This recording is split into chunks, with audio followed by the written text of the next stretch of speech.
I tried to send you a Facebook message, and for whatever reason, your profile wouldn't let me send it to you. So, because I need to know which shirt you want and where to send it to. So, hit me up on Facebook, hit me up on Twitter or Instagram. Yes, I'm back on Twitter. Greg Cherry Brand right here. Figure out one of those places to hit me up so you can get me the information. I don't want to have to say that you're not going to get your shirt because you want it. So I want to make sure I get it to you. So send me a message, one of those three places, and we'll get it off to you. All right.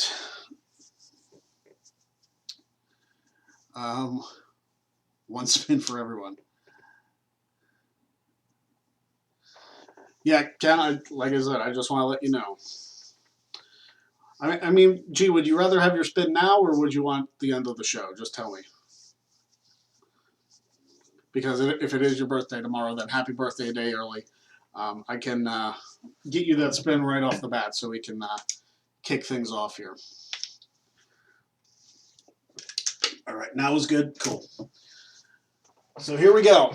Just for Big G and his birthday tomorrow. Here we go with your spin. Watch this be a shirt.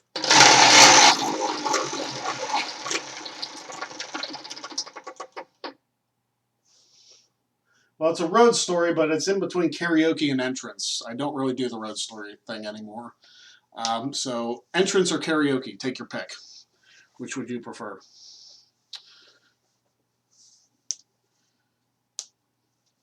I'll leave it up to you as I get to some of these comments. Ken terminated by Google with a $2 super chat. Thank you for trying to contact me. No problem. Entrance. All right, Big G, what do you want? Anything you want entrance-wise. Not a problem. Yeah, I get to set this. Cool. Michael Gonzalez, did you see the Snuka Dark Side of the Ring episode? I have not yet. I'm actually back pretty well on the Dark Side of the Ring episodes. I need to just sit down and maybe not binge watch them because that might not be the smartest thing to do, but I do need to catch up on the series. Alistair, hi Greg, good episode Wrestling Trivia Challenge. Thank you. It felt good to be back. It felt good to be back and defending the championship again. I missed it. I did miss defending the championship, and while not my strongest performance of all time, I don't want to give any spoilers for anybody who hasn't seen it, but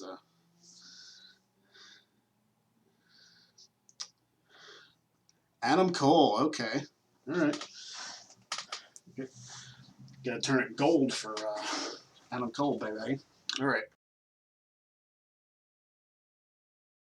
There we go. Hit the wrong button.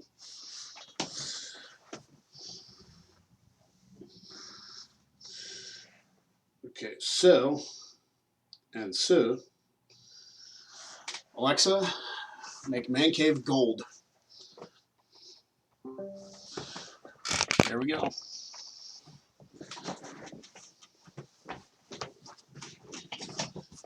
I need to put this down because I can probably just, oops. There we go. Shove it in there.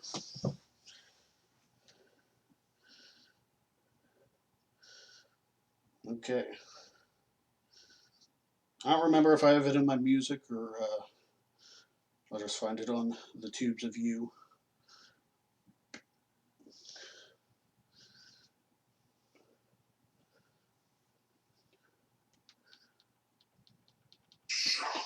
Here we go.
Adam Cole, baby!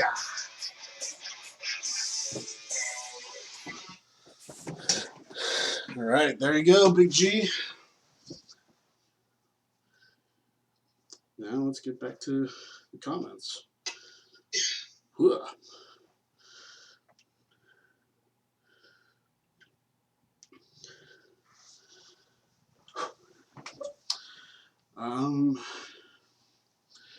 Let's see.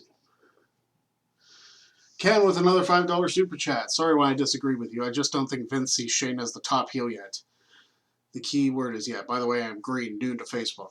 Ken, if you have either Twitter, I guess I need to focus on my face.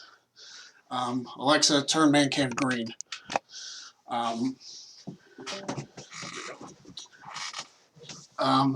If it's Facebook, Twitter, or Instagram, it can be any of the three. Not a problem. Michael Gonzalez, with this new Money in the Bank concept, do you think it will be a cinematic match? Probably. I mean, it'll probably be longer than any other Money in the Bank. Although I would like to see a comedy spot where somebody just takes an elevator straight to the top, and they're basically just like waiting for the elevator while everybody else tries to race up the building. Which it's not. For those of you who aren't aware, it's not a short building. So there you go. Remarkable entrance. Well, thank you. I can see Kofi doing an elevator spot. Well, that's if he's in the match. I mean, we don't know who's all going to be in the Money in the Bank match. I would have liked to seen Cesaro in there. That would have been great, but unfortunately, unless there's like a second chance thing, it doesn't look like that's going to happen. I feel like I missed a couple chats here. Anthony Manzano, Greg, in your opinion, how do you freshen up the New Day characters if you're keeping them as a face stable? Well, it's hard to do anything like really spectacular with them right now. I mean, Big E is just entertaining. Kofi's entertaining, and once Woods comes back, the three of them will be their normal, ridiculous selves, if that makes any sense. So there's not a whole lot they can do right now with Woods being out. So they just have to go with what they got, which they do have a lot, but it's very obvious that the New Day does miss Xavier Woods. But fortunately, we get him for up, up, down, down all the time, so that's a plus. Ken, besides, Kofi's one of the tag champs. Frankly, I predicted the Usos to win the belts. I'm sick of the New Day. It hurts me to say. Man, I'm not sick of the New Day. I'm not. And if you listen to our podcast, it's fun to listen to the three of them. They are ridiculously entertaining and just ridiculous in general. So I'm not sick of the New Day. Listen to their podcast and watch them on Up, Up, Down, Down. You might gain a new appreciation for them.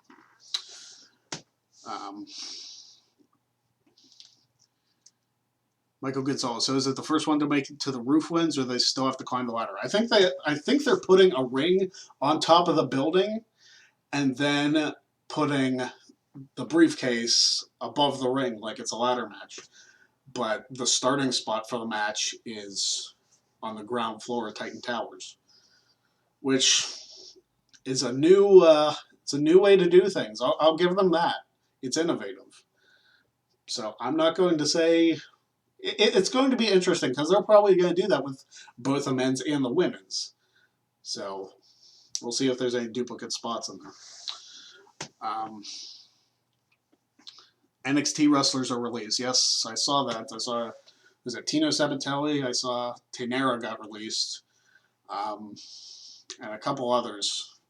And there were a couple others the other day that got released. So hopefully that's it as far as releases go. But we'll see. I mean, if they need to do more cost-cutting measures, then again, we'll see. But hopefully some of them can come back after this whole pandemic thing is over. And we don't know which wrestlers were told what, but we'll see. I prefer Up, Up, Down, Down with Creed and Breeze. I'm surprised Breezango didn't get released, Cherry. I,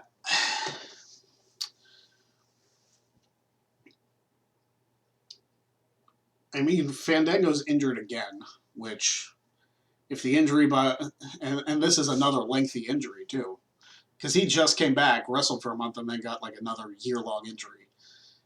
Fandango is plagued by long-term injuries, and that might not bode well for him. But Breeze is a solid talent. And plus, I think Woods would lose his mind if Breeze got released. Just because of all the up, up, down, down stuff they do together. But I don't know how that works. I don't know if they just have WWE contracted talent on Up, Up, Down, Down. I don't know.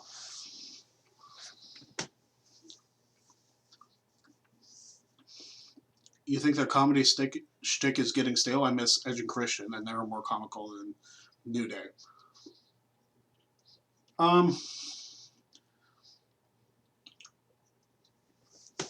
Edge and Christian and New Day have different styles of comedy. So no, I'm still entertained by New Day to this day. I love Edge and Christian, don't get me wrong, but New Day was good times. Chris Cahill, where would you rank the New Day as all-time great three-man factions? I mean, they're definitely up there. I mean, you have the New Day, you have the Shield, the original NWO. They're in good territory. Kofi was WWE champion, and they're 8-time tag team champions now. So the record speaks for itself. Wasn't there a monster truck match on the roof of a building between Hogan and the Giant in 1995? Yes. And there's been a lot of comparisons to that with the Money in the Bank, but I don't think anybody's going to fall off the roof. I saw that as a question earlier. I don't think anybody's going to fall off the roof. And I saw Adrian saying in there that it's almost 21 years since Owen passed. That would be a really poor taste. Kind of like WCW did when they threw Canyon off the top of the triple cage in the same arena that Owen Hart had his fall. That was cringeworthy at best. But I don't think they'll do anybody falling off the roof. They're not going to put the ladder, like, they're going to put it where there's enough safe space. They're not going to throw anybody over the roof. That would be ludicrous. Greg, if you were to build a 4 horsemen or APA or Nation of Domination with current superstars for each stable, yikes. I would have to think about that. A new horseman, a new APA, or Nation of Domination? Or you just asking one or the other?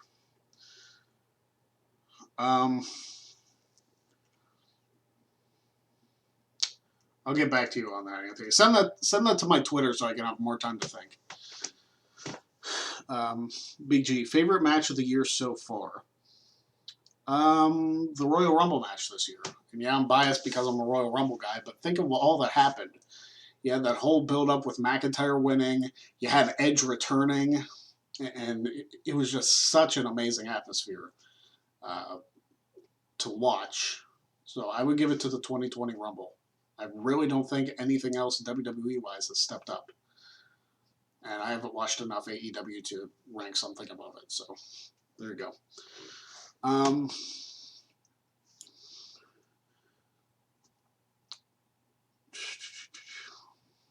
Ken, granted, guys, Orton used the cord spot on Edge. I'm surprised Vince or Triple H didn't put the stop to the rehearsals.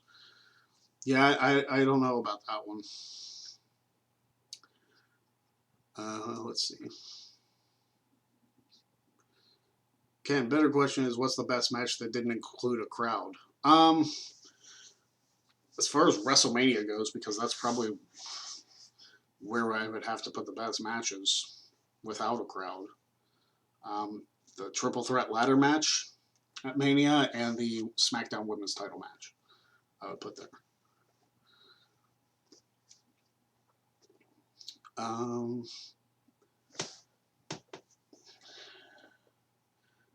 Adrian, the Oddities with ICP were a great faction. ICP wasn't around with them for long, though. They used the entrance theme from ICP, but they didn't stick around very much. Chris Cahill, the feud with Cross could lead Ciampa being called up. Ciampa said he doesn't want to be called up to Raw or SmackDown. He's happy in NXT.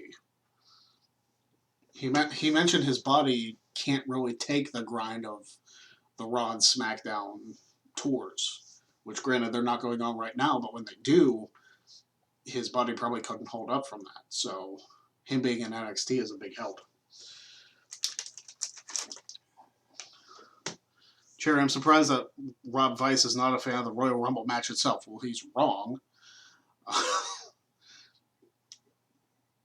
I like Rob, but I'm a huge mark for the Royal Rumble match. How can you not like the Royal Rumble match?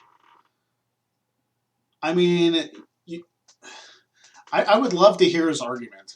If Virtue was watching, or anybody from the No DQ team, G, I know you're still on, shoot Virtue a message to let Robbie Weiss and I do a great No DQ debate about the Royal Rumble match itself. Because I don't understand how he could possibly dislike that match. I don't get it. It is the greatest stipulation match type of all time. I don't know.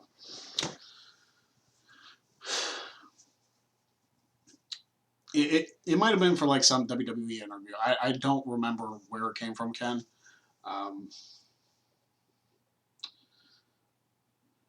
Yeah, I'm not sure where it came from. I just remember hearing him say it. It might have been a WWE produced one. It might not have been.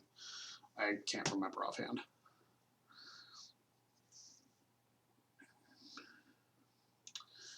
Said in a previous video that they should have had a run with the belts. The Oddities. Well, that would have been interesting.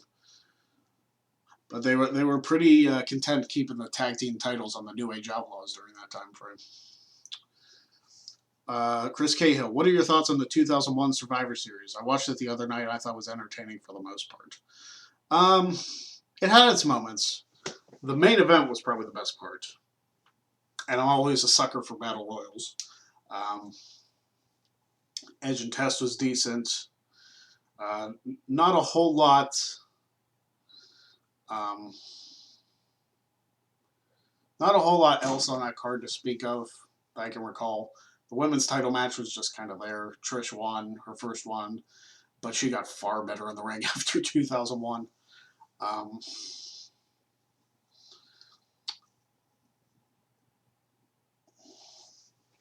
Mike Gonzalez, why do you think people say someone is buried when they lose one match? I feel like people think they need to go on a long undefeated streak to get over it. The Fiend loses one match and everyone says he's buried.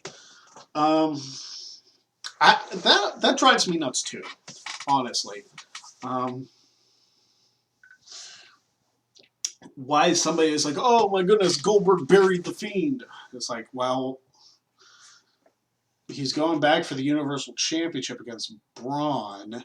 He just beat Cena in the Firefly Funhouse match, if you can call that a match. But the Firefly Funhouse was basically showcasing Bray Wyatt as a whole. I get why people would say that, but at the same time, it's like, you need to realize when a match happens, stuff happens after that. Imagine if people at WrestleMania 15 would have said, oh, The Rock lost to Stone Cold. He's getting buried. You know, Stone Cold's already been WWE Champion. Blah, blah, blah, blah, blah, blah, blah, blah. And then The Rock lost the next month at Backlash. It's like, oh, The Rock lost again. He's getting buried. Blah, blah, blah, blah, blah. Guys, one match is not it for somebody. If it's a high-profile match and they look good, but they still lose, they're not getting buried. I don't think that phrase means what you think it means. So people need to stop using the phrase being buried, especially if they've never been in the business, because you don't know what that means. If they're being buried, then they lose like a string of matches and then they're off TV. If you're buried, you're not seen. Or you're just used as like cannon fodder or used as a jobber. That's being buried.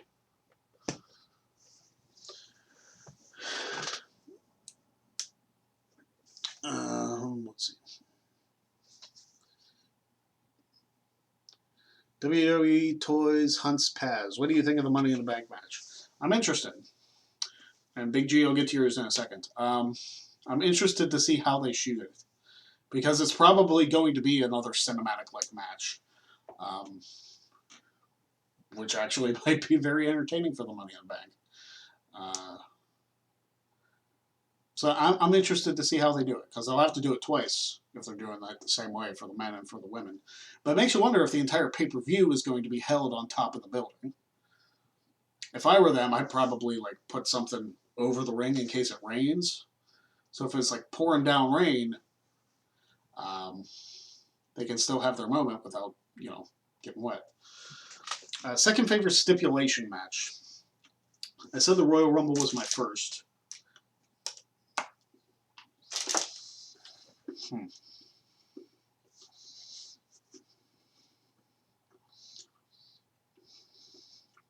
A hog pen match. No, I'm kidding.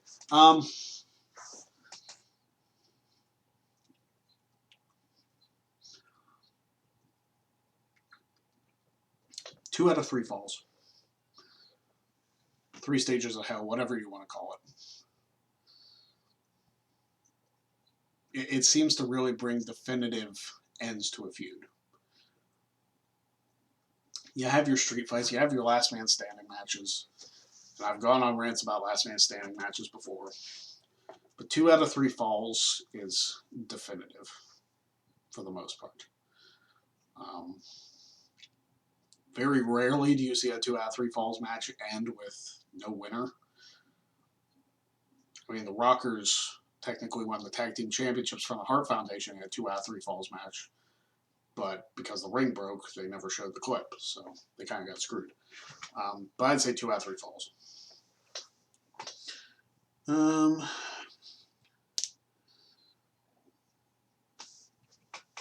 match with the Hardys and the Dudleys were good. The cage match, yeah. It wasn't their best match against each other, though.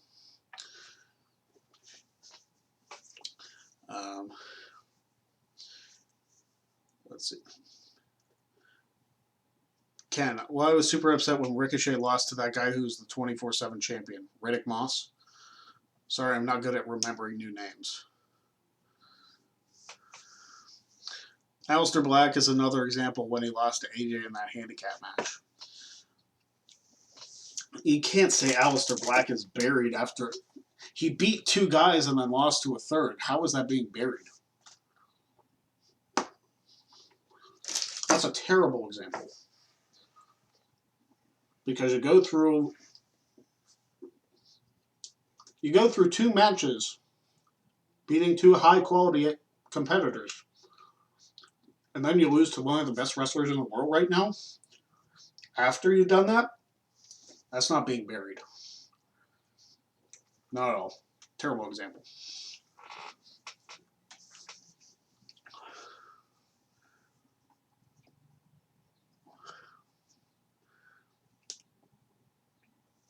Anthony, send me that question on Twitter because I'll need time to think about it.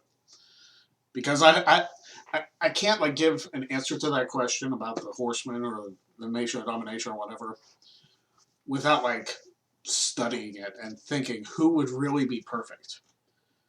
If I thought about it this entire time, it would take up the entire live stream.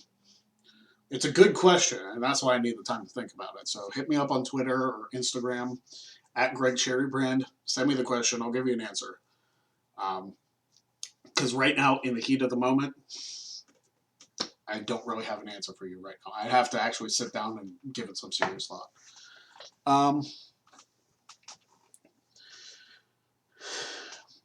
Cool Brothers Radio Podcast. Do you think WCW and ECW were all on board with WWF for a longer period of time?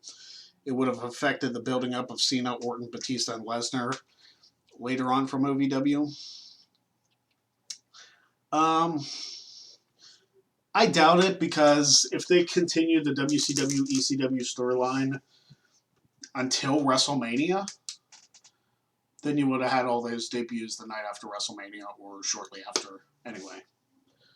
So, There was really no point in keeping them around any longer.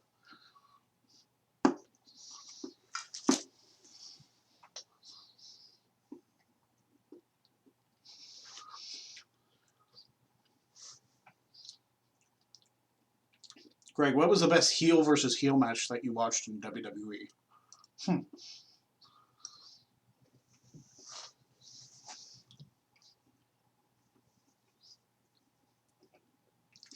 I don't know why, but Kurt Angle versus Triple H at the 2001 Rumble comes to mind. It was a great technical match, and yeah, it had the interference with Austin to lead to a Triple H and Austin mini feud. But that's the only one that comes to mind offhand. I know there have been plenty more heel versus heel matches, but that's a pretty good one.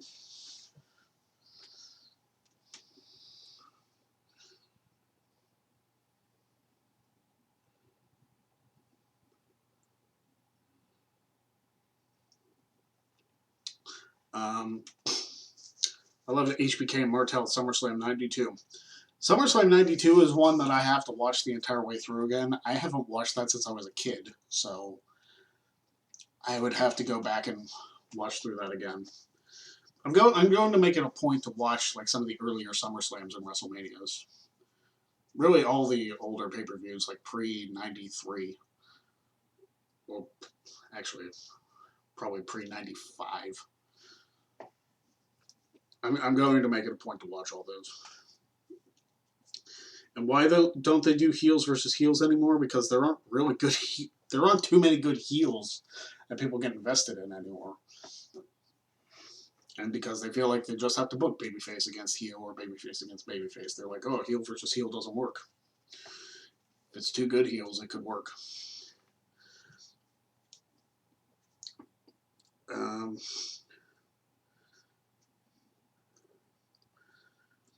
Nowadays fans wouldn't boo heels unless it was Corbin. Yeah, Corbin gets the boos. Hey Jess, how you doing? Being buried is being beaten by Tamina Snuka just because Bayley doesn't have an opponent for Money in the Bank. Sasha is not buried. No. They're trying to build up Tamina. Sasha Banks is not buried. No, absolutely not.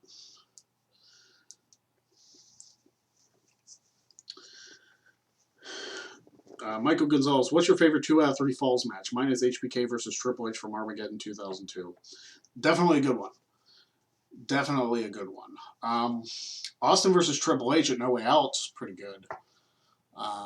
3 Stages of Hell. Benoit and Angle had a 2 out of 3 Falls match.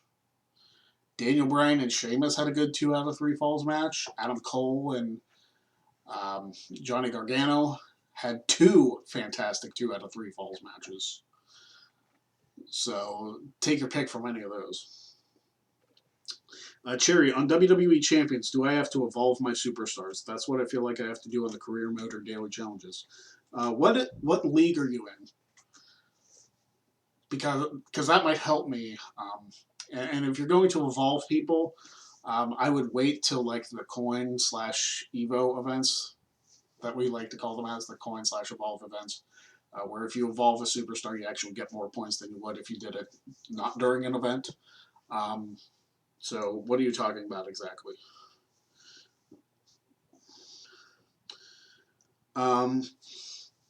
Does the Guerrero Malenko Classic from ECW count? Well, there you go. Yeah, there's another one. Prime example of getting buried, anyone versus Cena. The Nexus against Cena at SummerSlam 2010 killed any momentum the Nexus had. That is something I would rebook. I would have the Nexus go over Team WWE. Because the fact that you had something so fresh and interesting, and you know what? They did it 2 years in a row at SummerSlam. They took something so fresh and so interesting and killed momentum for it at SummerSlam. They did it with the Nexus, and they did it with Punk. Punk at least survived past SummerSlam. The Nexus was pretty much dead in the water. it continued for a few months after, but it was pretty much dead in the water at SummerSlam. Still drives me nuts.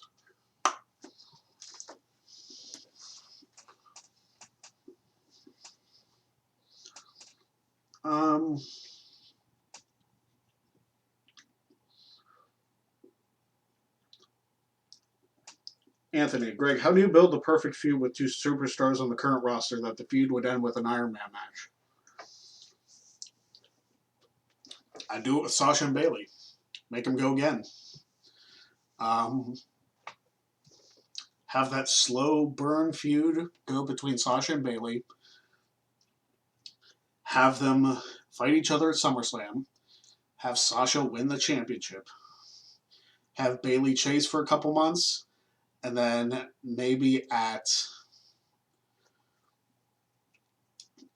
if December is TLC now, they switch it up every year, so I don't know. Whatever the December pay-per-view is. Because you can't have the blow-off of Survivor Series. Make it like Sasha versus Bayley one last time for the Women's Championship in an Iron Man match. That's a match that, quite frankly, could and has main evented a big show before. So I would do it then.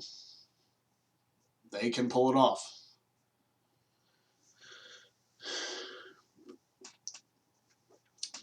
Adrian, will Scott Steiner go into the WWE Hall of Fame on his own or as a tag team with the Steiner brothers? If the Steiners get back on good terms with WWE, it might be both of them. But I don't see that happening anytime soon.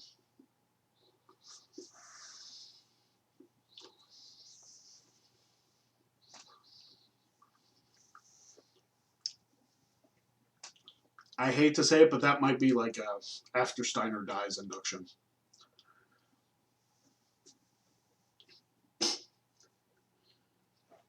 I don't know what league I'm in, but I'm trying to defeat This Means War Tour. The tandem of Mr. T and Leader are kicking my ass.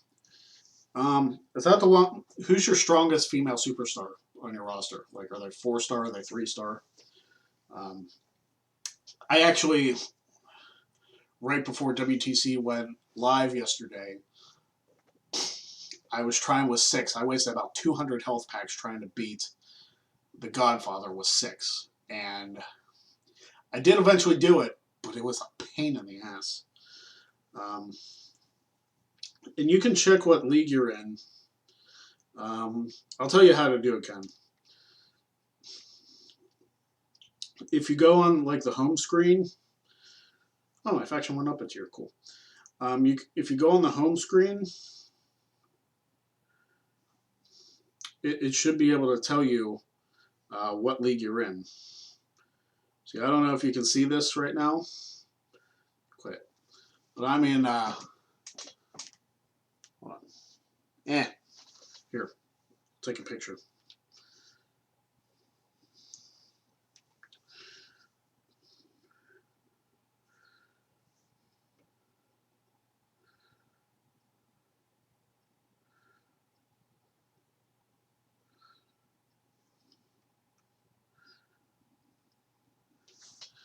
See, there you go. I am in, can you tell I'm in League 14? It's right on the home screen. So that's how you can tell.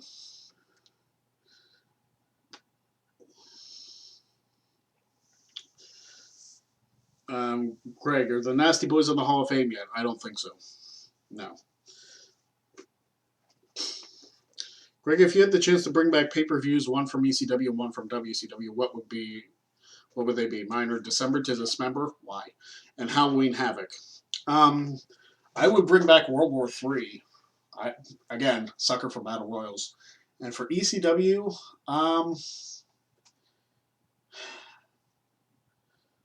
Hardcore Heaven, maybe? Have it be like your One Night Stand pay-per-views or your Extreme Rules show. Just replace that with Hardcore Heaven and you're good. Oh, League 7. Okay. Yeah, you're way down there. Yeah, who are your like strongest female and male superstars on your roster? Because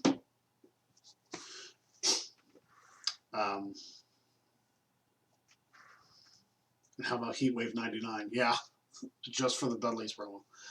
Um,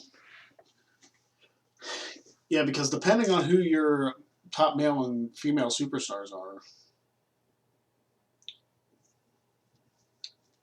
yeah, it really depends. Especially if you're new to the game, your roster is probably pretty small. You're gonna have to like show me at some point. Maybe take some screenshots and show me exactly like who your characters are and whatnot.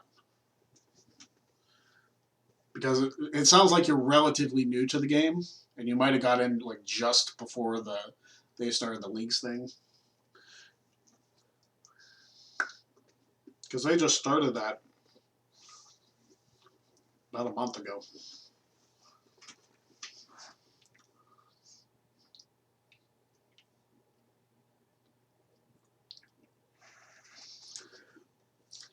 I got 2-star Stephanie only. Oh my goodness, you definitely are new. Holy crap. Wow.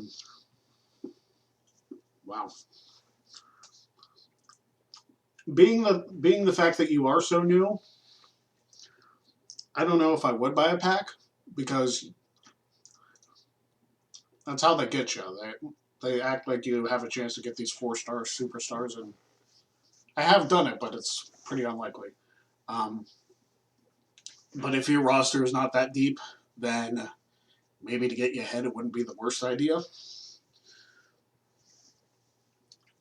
But yeah, grinding in the game is going to be a big deal.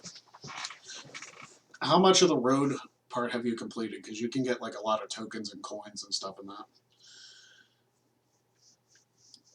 Anthony Manzano, Greg, in your opinion, what were the most successful pay-per-views from both ECW and WCW when it came to pay-per-view buys?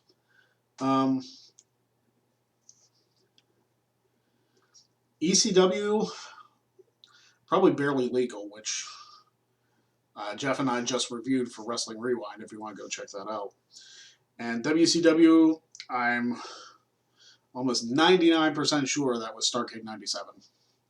Because that was the big Sting Hogan match. And then afterwards, I'm pretty sure everything tanked for WCW.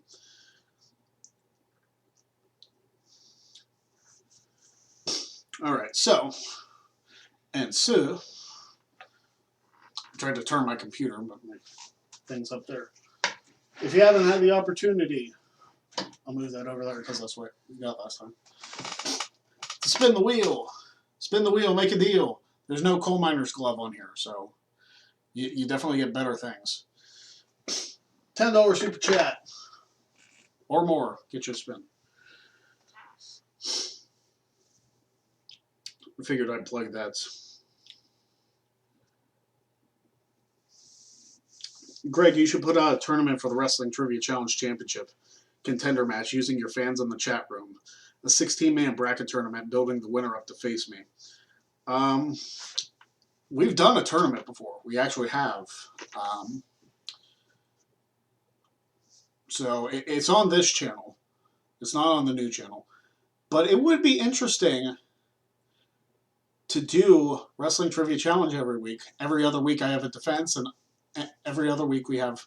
That's an interesting idea. Maybe build up like contenders to the championship. Maybe like do a match between two people, and then the winner faces me the next week. That could be good. We just have to be able to get people together and also write a whole bunch more questions.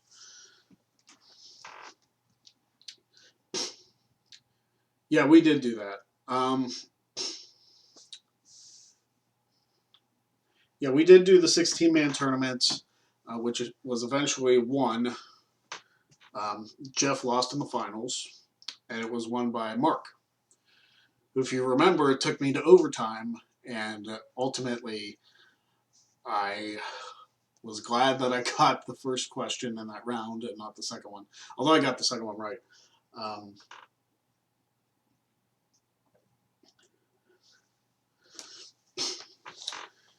Have you heard any updates on the AEW video game? Last I heard, they wanted to use a No Mercy early SmackDown Games combat system. If that's true, then I will go out and buy it. because that's exciting. All right, Anthony, I will accept your message, and I will be able to get back to you there. Mark surprised me. He was good. He should re-enter WTC. Yeah, he was definitely. The fact that he won the tournament and Jeff didn't was very surprising.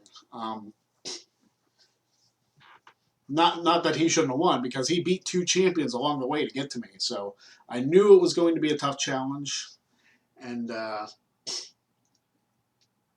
he proved me right. He was a tough challenge, and I just squeaked by him to keep my championship reign intact. But maybe at some point we'll bring Mark back. If we go like another several months or whatever without anybody beating me or anybody coming close to beating me, we'll think about the tournament concept again. Bringing back past champions and whatnot. What are your thoughts on Bad News Brown, Greg? Does he deserve a Hall of Fame spot? If Coco can get in, anyone can. I like Bad News Brown. I thought if anybody was going to be the first African-American WWE champion, it could have been him. He had a great feud with Savage. I think he should have had the opportunity to be in more main event spots because he had the personality. The Ghetto Blaster was a pretty sweet finisher, too. I mean, it was just like an enziguri kick to the back of the head, but it looked cool. I like Bad News Brown. I think he should have got his fair shake. So, yeah, I think he should go into the Hall of Fame. Great question. Do you think the TNA weekly pay-per-views or the WWE in-your-house pay-per-view concepts could work in today's WWE or no? Weekly pay-per-views for TNA would work if they did them on Impact Plus. But then they'd basically just be episodes of Impact. You know what I mean? If you have a weekly TV show, doing the weekly pay-per-views really wouldn't make a difference. So you would basically have to make your episodes of Impact your weekly pay-per-views and just charge people to watch them on Impact Plus. That's what I would do if I did that format again. In your house pay-per-views, WWE has enough pay-per-views. I mean, they really did the in your house things to fill in the gaps between the main pay-per-views. So they already kind of have that. Greg, if it was 80s, 90s, WWF, WWE nostalgia, I'd do okay. After that, I'm hazy, as you well know.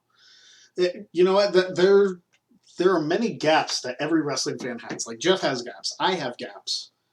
Chris Cass has gaps. David Diaz has gaps. I mean, anybody who's been on the show, and especially anybody who's been a contestant on the show, as you know, it's not the easiest thing to sit in that seat when there's an answer that's obvious to you from like sitting and watching Wrestling Trivia Challenge and be like, oh, geez, I know all these. Then you get in the seat and the pressure's on and you only have 10 seconds to come up with it.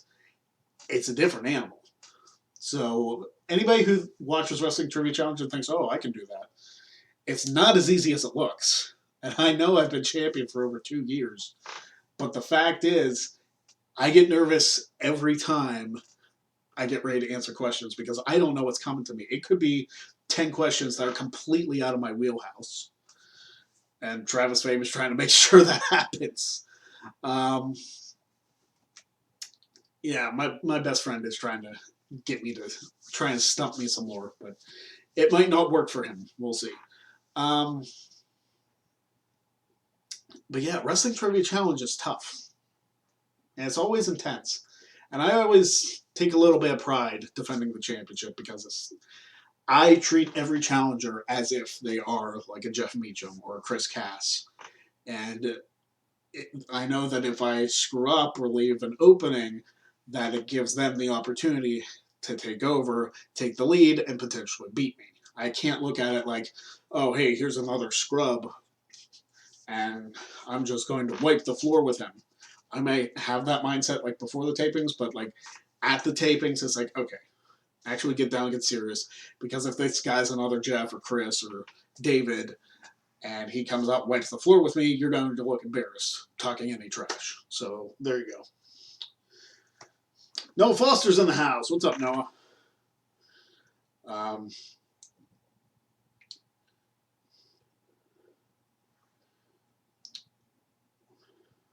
There you go. Big Cheese plugging the stuff. Michael Gonzalez, most underrated match type. Mine would be the Ultimate Submission match or Championship Scramble. Championship Scramble, man. They need to bring that back. They haven't done that in 12 years. It was a great concept. I like it. I would do that. Did I freeze?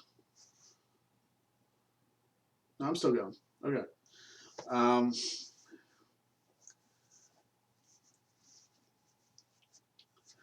Okay. Let's see.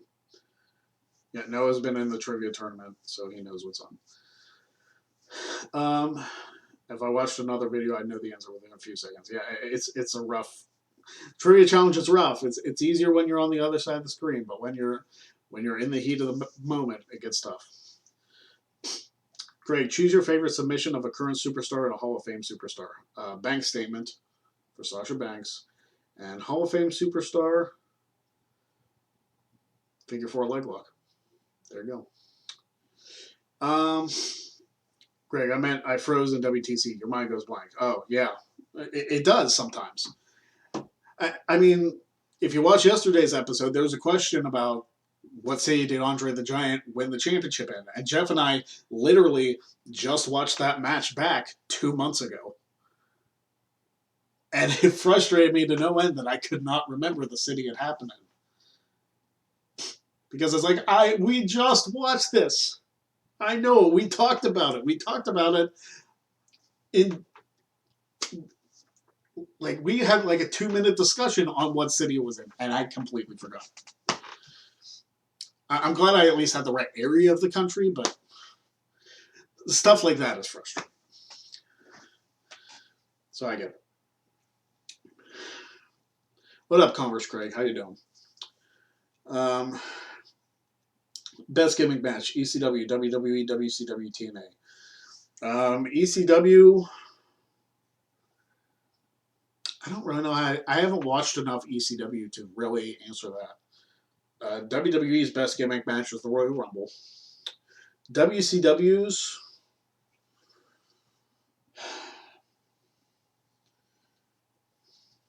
War Games. And TNA's probably Ultimate X. So there you go. Ken terminated by Google. Mine would be the Angle Lock by Shamrock and Angle. Yeah, the Angle Lock's pretty good. A lot of people use that now. Greg, what is your opinion on Edge's new submission, or would you prefer him to use the Execution? Well, the Execution's the DDT. The Educator is like that sharpshooter one that he uses. It's in the WWE Champions game if you have the Rated R Superstar, which I do, and he's awesome for me. So it's kind of like a version of a sleeper hold. They don't really have a name for it. I preferred his other one, but if that's one he uses going forward, then good for him. I'm old school. I always loved the chicken wing. It looked painful from Adrian. Yeah, I mean, I've had it put on me. If it's put on right, it is painful. So yeah, the chicken wing is crossface chicken wing. Put the arm behind the back and get him like that. Yeah, I agree. This guy experienced with a $2 super chat. What's your opinion on MVP's career before now?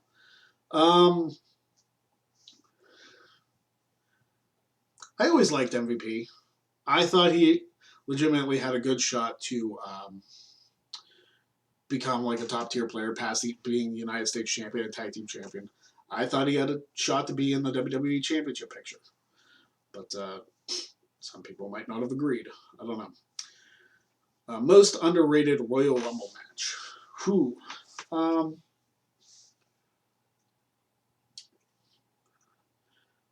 A great Royal Rumble match that just isn't talked about.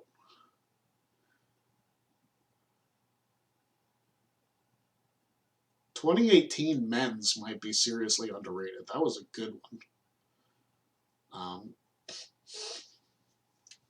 And probably from the past, I would say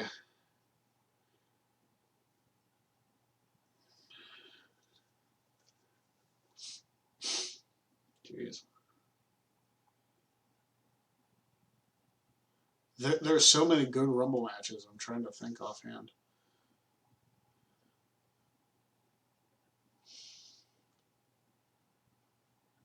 The New Generation ones were kind of trash.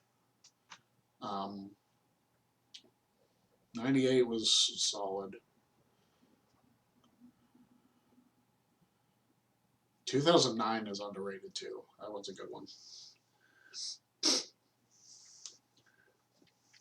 2004 Royal Rumble was good. 2008 was decent. 2006 was decent.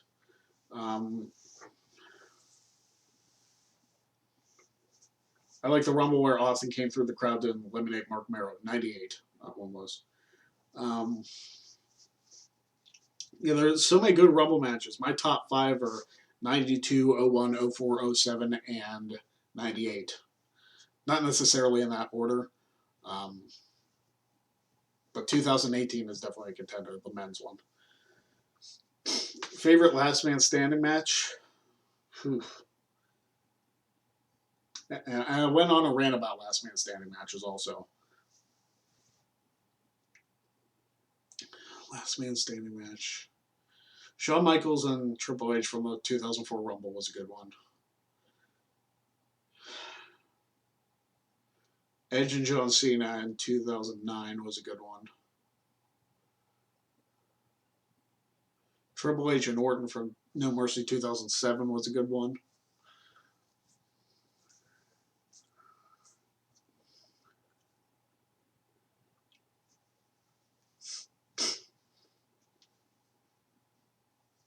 Anthony, my 2 favorite submission moves are the Hell's Gate and the Texas Cloverleaf. Texas Cloverleaf is underrated because of the fact that, I mean, Sheamus uses it, but Dean Malenko was just an expert at applying it.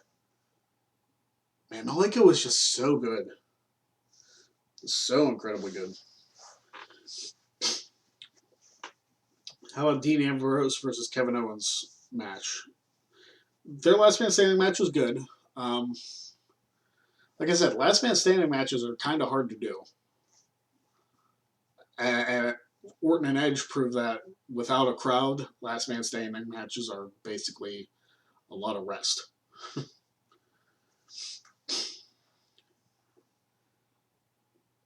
Did you like the Widow's Peak that Victoria did? Awesome finisher. Yeah. I mean, it was a great finisher. It was basically like a gory bomb neckbreaker. It was pretty sweet. Ken says this is going to get me heat, but I'm going to super chat and see if you guys are going to trash me. Okay. Adrian with a €10 super chat. If Bob Backlund didn't leave the WWF in '84, would we have seen him feud with Hogan? If so, would Backlund have turned heel? A Hogan and Backlund feud, man, that would have been sick. Going into like 85, 86. Man, that would have been awesome. Not necessarily like 94 Backlund, but a heel Bob Backlund, seeing Hogan overtake him after she took the title from Backlund. That would have been awesome. So, yeah. All right, Adrian, you're going to get yourself a spin, brother.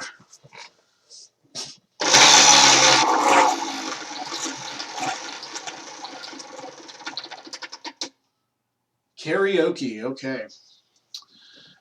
Well, it's time for me to find a song to sing.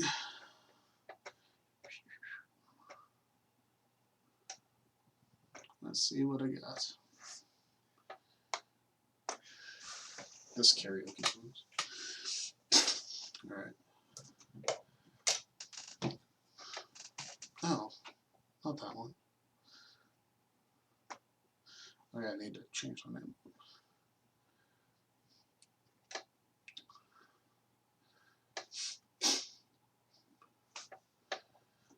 All right. Let's do a little 5-finger death punch. Bad Company. I like the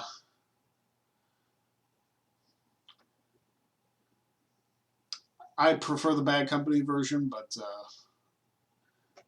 the 5-finger death punch version is deeper, so that's why I prefer to sing it.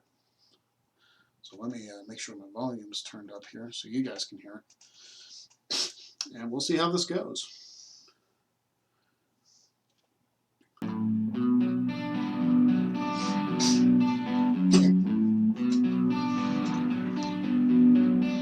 company, always on the run.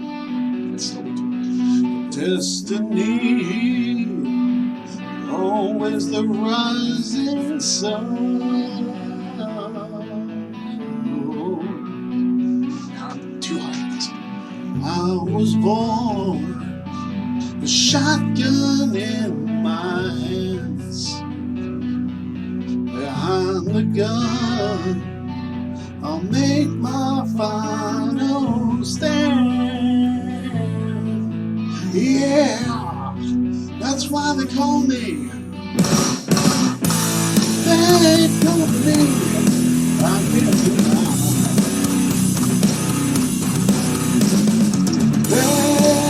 Bad Company till the day I die. Until the day I die. Until the day I die.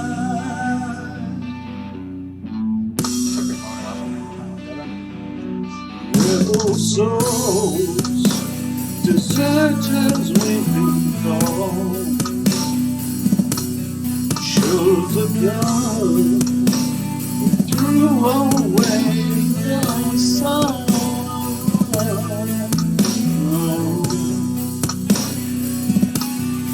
Now these towns, they all know our names. The death punch sound is our claim to fame. Yeah, that's why they call me Bad Company. I can't deny.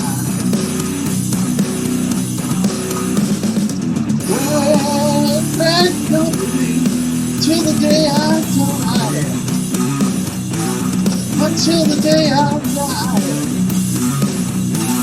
Until the day I die. Until the day I die.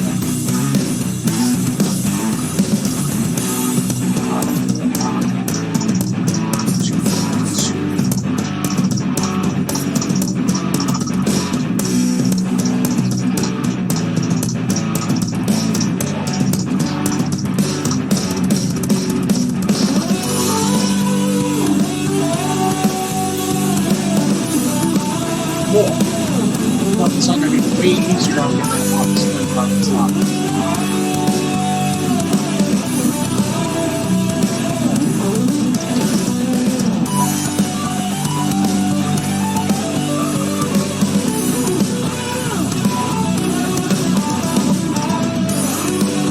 I think next song I should choose something that's a little less.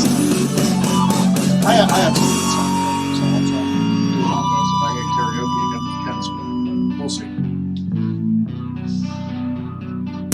That's why they call me Bad Company. I won't deny.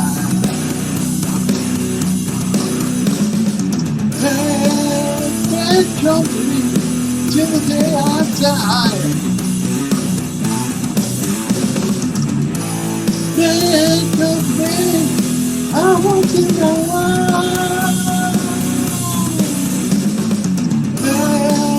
Bad Company till the day I die. Until the day I die.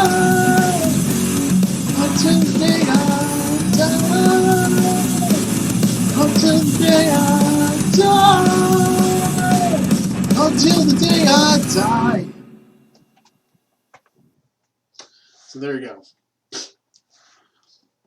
And now going back to Ken's super chat, who was like immediately after Adrian's. Am I the only one who finds the 92 Rumble to be a little overrated? Oh, Ken, you hit me right in the feels. It was good, but it took too long for the performers to come out and no entrance themes. Greg, I prefer your version of the Rumble, remember? Man, 92 is my favorite one, brother. 92 told such a good story, and you don't need entrance themes when you have Monsoon and Heenan on commentary. And they didn't start coming out with entrance themes, all of them, until 96. Which, I actually did have an edit one time of putting the entrance themes over the 92 Rumble. I don't know whatever happened to that, but it is what it is. But you gave the money, so you still get the spin.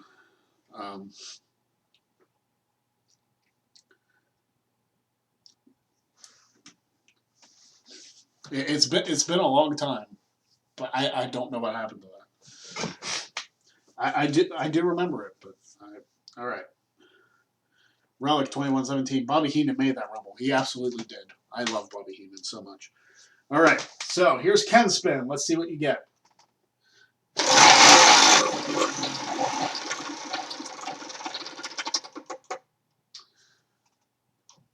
I'll give you an entrance because I don't really do truth time either. I need to update my wheel. If I would have landed a t-shirt, I would have given you that. But t-shirt ones you actually have to land on to earn. Plus, you're getting one anyway. Once you email me. So, what entrance would you like me to do, Ken? Take your pick. And just for verification purposes. I realize it's off screen. I need to fix that at some point. There we go. There. Now it's more in the shot. I'm not, but it's okay. There's so many good ones. Yep, it's your pick. Whatever you want.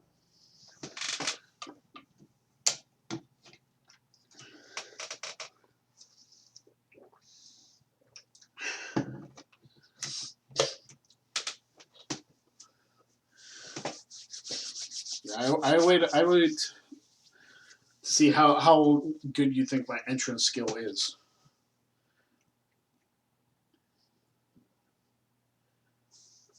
Drum roll, please.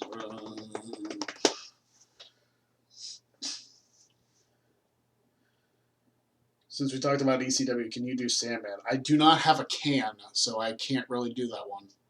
Like, I don't think we have any can pop, and I don't drink beer either, so that would be a good one, except for the fact that I don't have any of those things.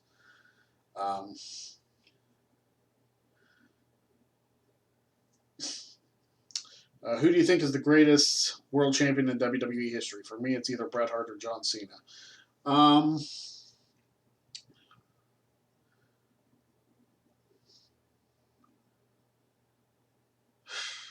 of hard to argue those. Jake the Snake Roberts doesn't like Bret Hart as WWE champion. But you can't forget about Bruno either. I'm going to be biased and say my two Pittsburgh guys, Bruno Sammartino and Kurt Angle. But Brock Lesnar is... Can you do Alex Wright? Sure. I can do Alex Wright's entrance. I actually have his music pulled up somewhere.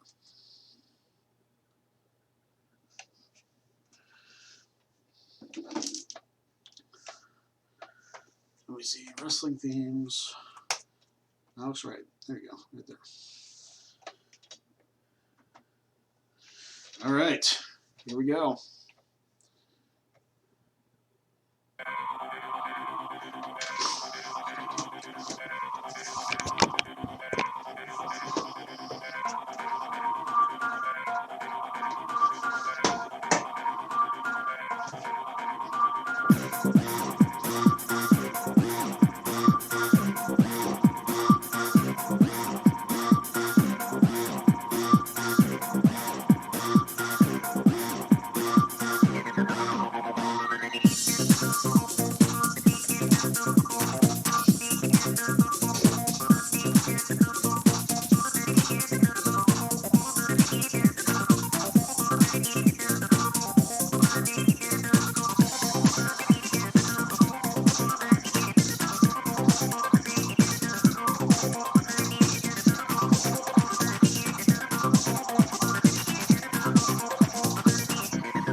There's some Alex Wright.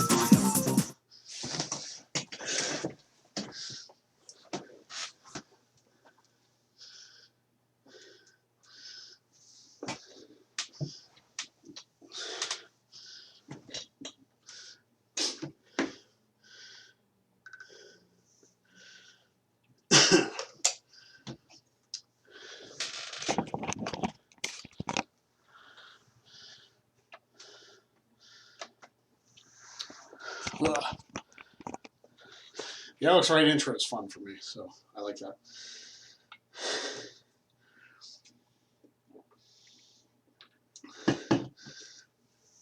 So that's what got Mrs. Cherry, huh? Something like that.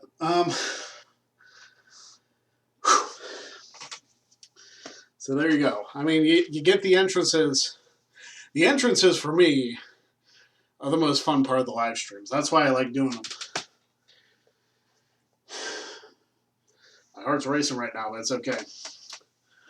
All right. Mike Gonzalez, I want to say Austin and Rock, but they weren't champion long enough. No, that's true. Adrian says Jake should have won the title back in the day. Jake should have won a title back in the day. He didn't win a title until he went to WCW. It's kind of ridiculous. Hey, Greg, WWE needs a huge faction that goes across SmackDown, Raw, and NXT, something like NWO or Nexus. That would be interesting. Something that would, like, invade all the other shows. That would be cool. The question is, could they pull it off?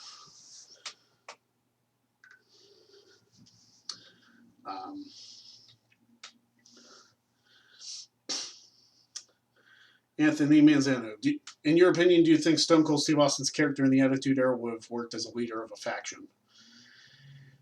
Well, he was. He was the leader of the Alliance. But do you mean like babyface Stone Cold? I don't think so. Just because babyface Stone Cold was his own man and he could whip everybody's ass and didn't really need any help. That was kind of the basis for the character. It was that, you know, DTA, don't trust anybody. So why would he have led a faction? You know what I mean?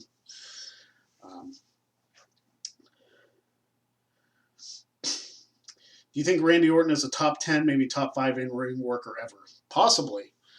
When Randy Orton is on, he can go with the best of them. So it's very possible he could be in the top 10. Top 5 might be a little bit of a stretch. Top 10 I can see. Ken says, whatever you do, don't have Greg do a Warrior or Paul London entrance. He will lose 10 pounds. I also can't do a backflip, so there's that. But hey, I can stand to lose a little weight. Speaking of music, why don't WWE use hard rock songs for the pay-per-views anymore? The rock songs hold more weight to the pay-per-view. And they're also more memorable. Like, I could not tell you a pay-per-view theme from the last 5 years. Because they just all kind of, like, blend together. You don't have that iconic My Way by Limp Bizkit for WrestleMania 17. Or, like, for WrestleMania 18, you don't have... Criminy. Superstar by Saliva. Like, you don't have those iconic WrestleMania themes.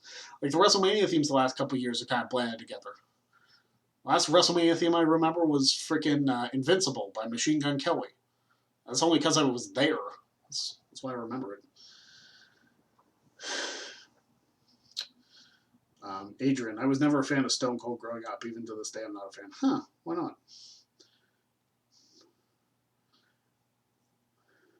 I appreciate what he's done for the business, but I never got him. What, you know, some people are like that. Some people don't get... Like, I was a big Mr. Kennedy fan, and a lot of people didn't understand him or like him or whatever. I was always a big fan. I'm glad he's with the NWA now. Anthony, Greg, why do you think people overlook Randy Orton's ring work? Is it because he's third-generation star and he has it in his blood? That's why it looks so easy? People probably overlook him because... I don't know why people overlook Randy Orton. I really don't, because like I said, when Orton is on, he puts on matches with the best of them. His promo work is spectacular. His in-ring work is great. I don't understand why people still rag on Orton. People hold grudges? I don't know what the answer to that is.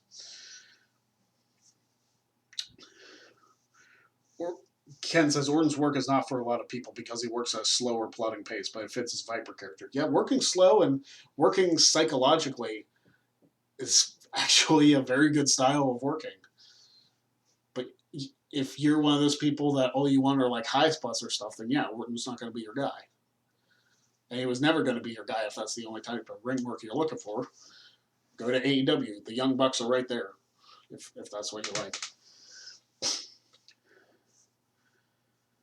Ken Anderson should have been a world champion when Taker was off TV in 2007. Yes, he should have. I still am a big Mr. Kennedy fan that this guy experiences. You know what would be fun? Doing an all-time wrestling draft with like 7 other people on here and having Greg Cherry vote for his favorite roster. Would you be down for that someday? I'd actually like to be a part of the draft, to be honest. It's like a fantasy wrestling draft. Kind of like fantasy football or fantasy baseball or any other fantasy sport. That would be interesting. Adrian, Kennedy was injured a lot. That's what killed his push. Yeah, unfortunately, that was his downfall. He was injury prone, which was very frustrating because if Kennedy would not have been so injury prone, man, he'd be such a huge star. It's so frustrating because I really liked him. But Cherry, Orton's work pace is kind of similar to one of my favorites, Arn Anderson. I'm a huge Arn fan, so understand. I mean, who isn't an Arn Anderson fan? Double A, man, that Double A still has the best spine buster in the business. Still to this day. Even when he's been doing it the last few years.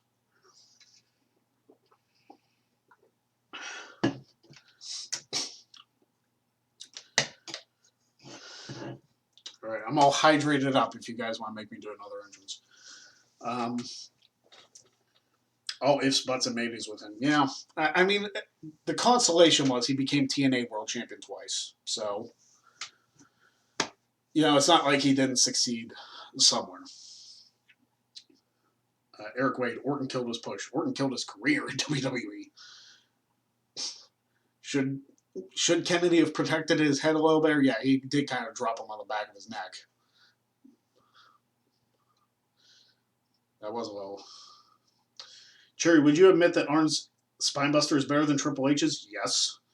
Triple H's is slower while Arn's has more impact. I've always said Arn Anderson had...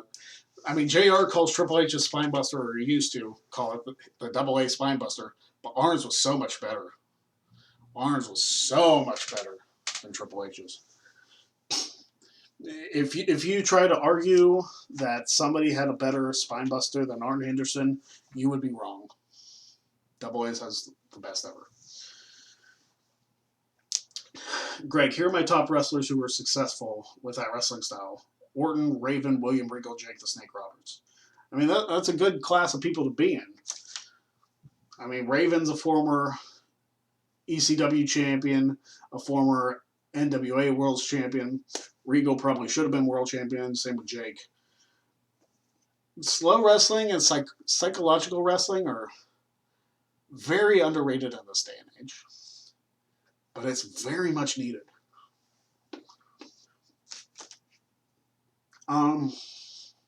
Did you like Batista's Spinebuster over Triple H's? I like to compare Batista's on the Rocks more than Batista's and Triple H's.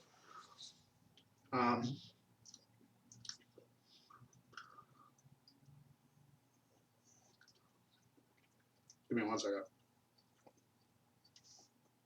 Because Batista's is lift up and straight down. The Rock's is lift up and straight down. Excuse me. Triple H's and Arn Anderson's are both spinning Spinebusters. So that's where I go with that. I would compare Batista's to the Rock's, which both about the same amount of impact. Batista's probably a little more. But I like Triple H's better just because it reminds me of Double A's. Ken, will it get me more heat if I say that Triple H is a little overrated? A decent worker, but if he didn't roid himself, Paul wouldn't be regarded as one of the top stars. I don't know about that. I really don't know about that.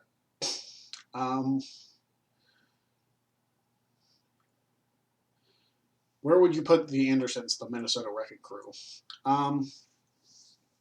Oh, that was a question to Anthony. Robert Roode's Spinebuster is pretty underrated.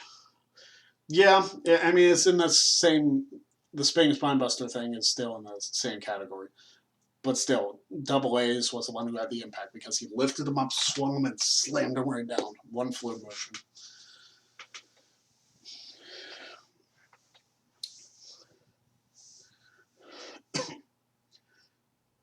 What was the best Mr. Kennedy match in WWE and TNA?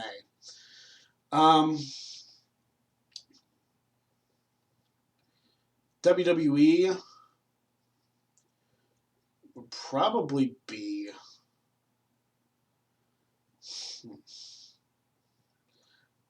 I liked his series of matches with The Undertaker. Big fan of his series of matches with Shawn Michaels. And the Money in the Bank match he won was great. TNA, I'm not sure. Might have been probably his world title win against Jeff Hardy and the previous match he had against Matt Morgan. What do you think is next for Styles? Well, he's going to be on his own. He might come back as a babyface since he doesn't have the OC behind him. So he might come back as a babyface. Triple H is one of the best on the mic ever. Arguable, yeah.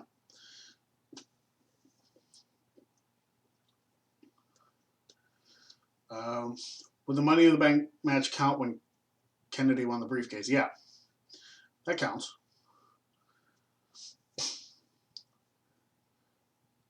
Triple H Dude McCool says Triple H is one of the greatest to ever do it. The man never fails to deliver on the mic and in the ring. The intensity is unmatched, and unlike most, he never comes across as cringy. I mean, Triple H's passion for the business is second to none. Absolutely. And I'm glad he got to where he is because you need somebody like him to run NXT. And we see how good NXT is from an in-ring standpoint. And even the promo work that's done in NXT.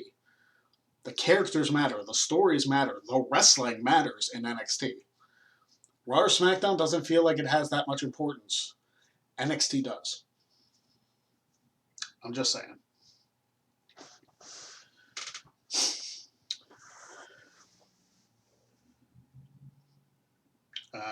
Matt Phillips reviews. Bret Hart versus Chris Jericho in their prime. Who wins? Wow. That's a match I would love to see. I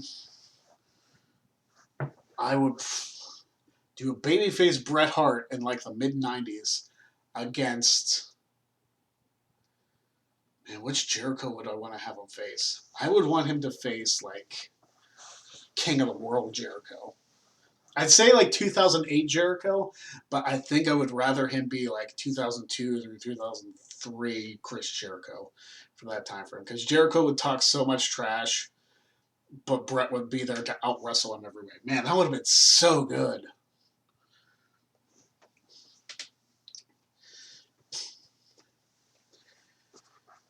Keith Johnson. Hi, Greg. Random thought. They didn't have to take the briefcase off Kennedy. His injury wasn't that serious. Yet they thought it was more serious than it actually was. If I were them, I would have at least waited till they got the reports from his injury back. Because he said he was going to keep Money in the Bank until friggin' the next year's WrestleMania, which he did compete at. So taking it off him then seemed really strange. It's like they should have at least waited till he came back to be on TV again. Because he wrestled through the rest of 2007 and into 2008 through WrestleMania, so, you know.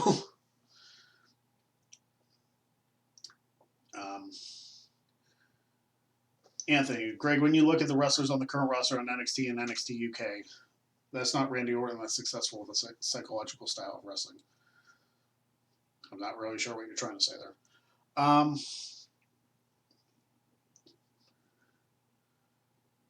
When one of my favorites, Bret Hart, would say that Triple H is over A, that says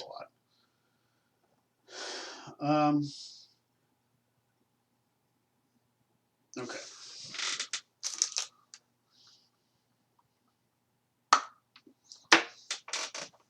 I'm still eating Easter chocolate from last week.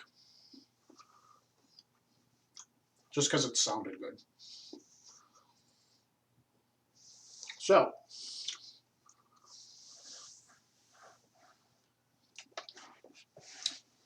It's a good thing I noticed this. I didn't plug my computer in. Ha!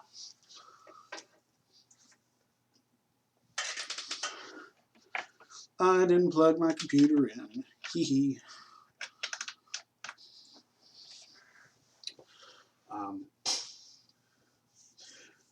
Greg, when you look at the current roster all over WWE, besides Orton, who has the most successful with that psychological style of pro wrestling? Hmm.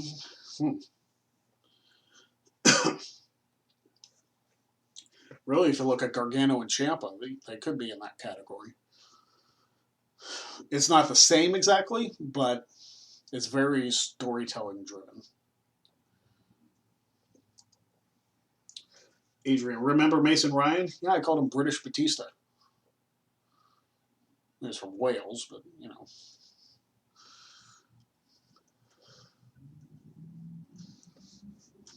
Yeah, I would have loved to see a Batista versus Mason Ryan storyline because they would have just been doing like the mirror image thing. And it was scary how much he looked like Batista. Like the facial expressions and stuff. What about Sasha and Charlotte? They got good psychology. Oh, yeah. Sasha's one of the best, if not the best, for ring psychology. Again, if you haven't seen it, which shame on you if you haven't, Sasha Bailey, Take Over Brooklyn. Go watch it if you haven't. Or if you haven't seen it in a long time, go watch it again. Because that match, from a psychological standpoint, not just the in-ring work, but the psychological storytelling that happened, best women's match of all time. I will say it till I'm blue in the face. Best women's match of all time. Saying Triple H wouldn't have been successful if he wasn't muscular could be said about the majority of top guys throughout history. Shawn Michaels was never super muscular either. Neither was Brett. They're two of the best in-ring workers of all time. You don't have to be a jacked up dude to win the WWE Championship, unless you were in 3MB.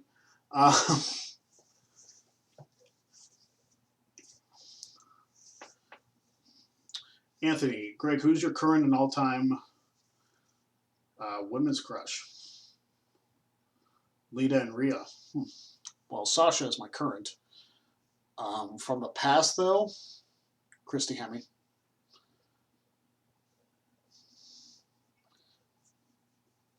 I don't know what it was about redheads, but there you go. Dude McCall. HBK or Hart, I'd pick HBK any day, so would I. I was always a Shawn Michaels guy. I liked Brett, but I was always an HBK guy. Ken, well, Cena, Orton, Rock, and others don't look roided up. Cena may be on roids, but comparing to his bodybuilding photos, he doesn't look that muscular. Danielson and a certain Punk aren't on roids, but they're multiple-time world champions. Also true. Cool Brothers Radio Podcast. Name your top 7 wrestlers from the late 90s, early 2000s that would help the landscape in today's wrestling world. Mine are Ahmed Johnson, Gangrel, Essa Rios, Godfather, Owen Hart, Ken Shamrock, BBM, Big Boss Man. I like Owen Hart. Owen Hart would have definitely been a good one. Ahmed Johnson's a little questionable of a choice, in my opinion. I probably wouldn't use Ahmed Johnson. I'd probably use D'Lo Brown, if anybody, from the Nation days. So Owen, D'Lo Brown,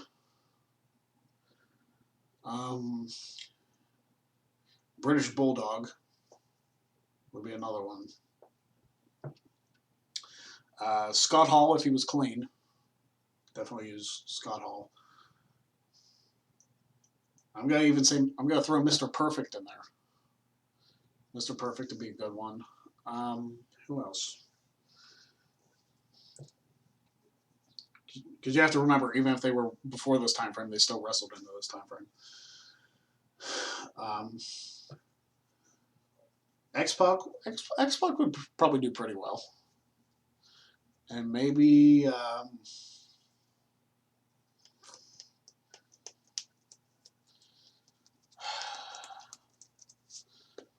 trying to think who is... I'm going to say Shawn Michaels. I know he works with NXT, but he's not an in. He hasn't truly been a full time in ring worker since 2010. So yeah, he had that match in Saudi, but. This guy experienced with a $2 super chat. Shelton Benjamin's career. What do you think? I think it should have been more than what it was. I think the fact that they have Shelton Benjamin on the roster and don't do anything with him is a crime. I've always loved Shelton.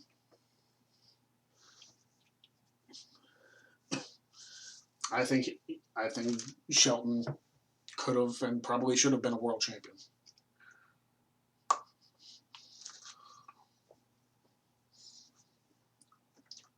Anthony, Greg, when you look at the current roster, who are the closest things to The Rock, Stone Cold, Triple H, Shawn, Bret, Owen Hart, and the Von Erichs? Jeez.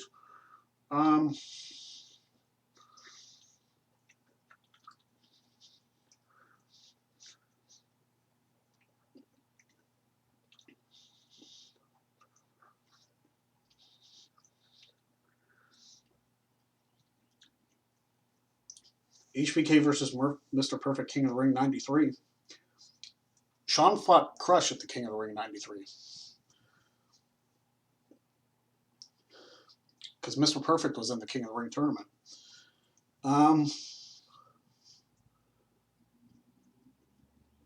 As far as who we compare, who are the closest things to the roster, I don't know if any of them really qualify as like the next Shawn Michaels or Bret Hart or anything. Because they're all their own workers. They all learn from the best, but they're not like an exact replica. So...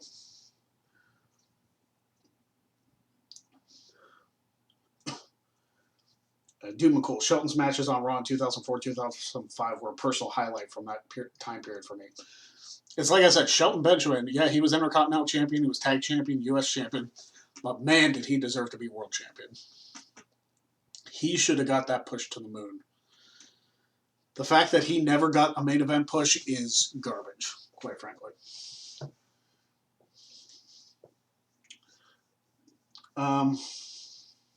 SummerSlam 93, okay. Yeah,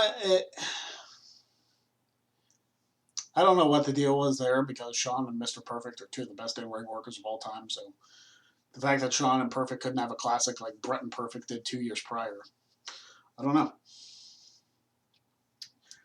Keith Johnson, Greg, did Kurt Hennig ever have a good match in WCW? I'm sure he did. It's Mr. Perfect. Kurt Hennig, like, never having a good match in years with a company, I find that hard to believe.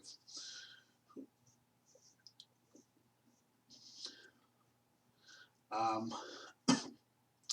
like Haas's and Benjamin's segment on the APA parody. I laughed my butt off. I just saw that the other day. That was good stuff. Anthony, Greg, how would you have booked Joe Hennig's debut on the main roster from NXT if you had the chance? I thought Curtis Axel was his best shot to be like that next big superstar, and he did become Intercontinental Champion. But I don't know what it is with Paul Heyman, unless he was with Brock or Punk. The people didn't care as much. They didn't get behind Curtis Axel. They didn't get behind Ryback. They didn't get behind Cesaro, which should have been a gold mine, but they all floundered. I don't understand that.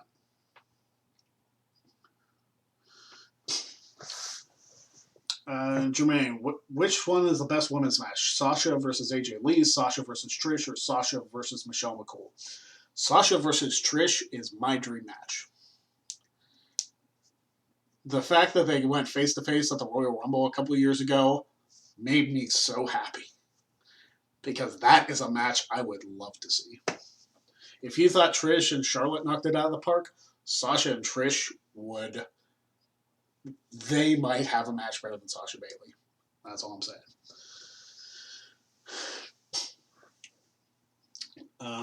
Triple H did a great job of making Axel feel like a big deal. I mean, he did. And that was cool of him. I mean, Curtis Axel beat some of the top superstars in that brief little run before he became Intercontinental Champion. But he just never got,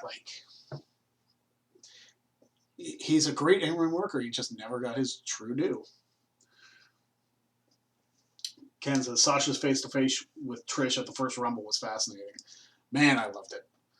It was only like a 20-second interaction, and Sasha got the better of her. But, man, just that interaction alone is like, this was... I literally said, like, a few days before, it's like, all I want to see is Sasha and Trish stare at each other in the ring. That's all I want out of this Rumble. And I got it. I was so happy.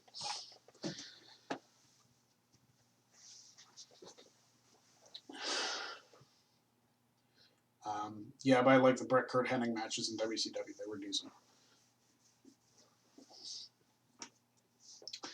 Do you think Dutch Mantel would ever come back to WWE? And if he does, what wrestlers would benefit from his management style as a manager? I don't see him coming back to WWE. The last time he came back, it was an utter disaster with Del Rio. So he doesn't need to come back.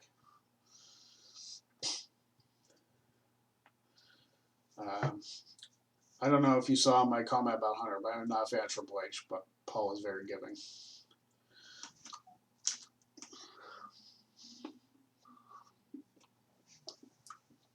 All right, so we got less than a half an hour.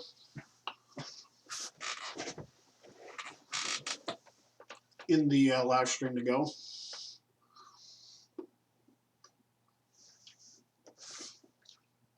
I'll bring it up again in case I don't get the chance to.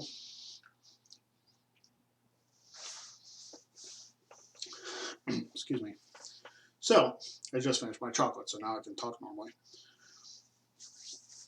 If you haven't done so yet, go to my YouTube channel. And it's right here. YouTube.com/GregCherryBrand. Twitter, Facebook, Instagram, @GregCherryBrand. Teespring.com, stores/GregCherryBrand. Buy a shirt. Yep, everything is the same. My Instagram, my YouTube, my Facebook, my Twitter, my Teespring store, all Greg Cherry Brand. Go to any of those places. Go to all of those places. Brand new merch up. Just put some up the other day. So there you go.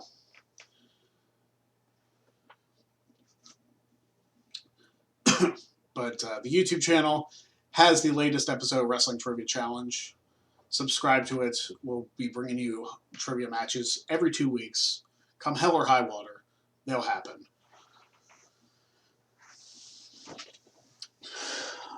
Greg, why do you think WWE doesn't have classes at the Performance Center to teach them how to become managers for restaurants they know won't be successful as in-ring performers? I'm assuming you mean managers for wrestlers. I would love to take that training class to learn how to be a manager. Not that I don't have experience on the indies, but I'd like to learn the WWE style of being a manager and hopefully doing well in their promo class.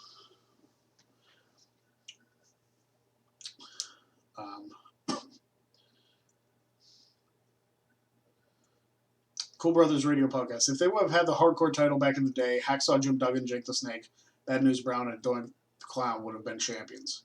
Probably. A hardcore title would have been interesting back in the day, but they didn't really do...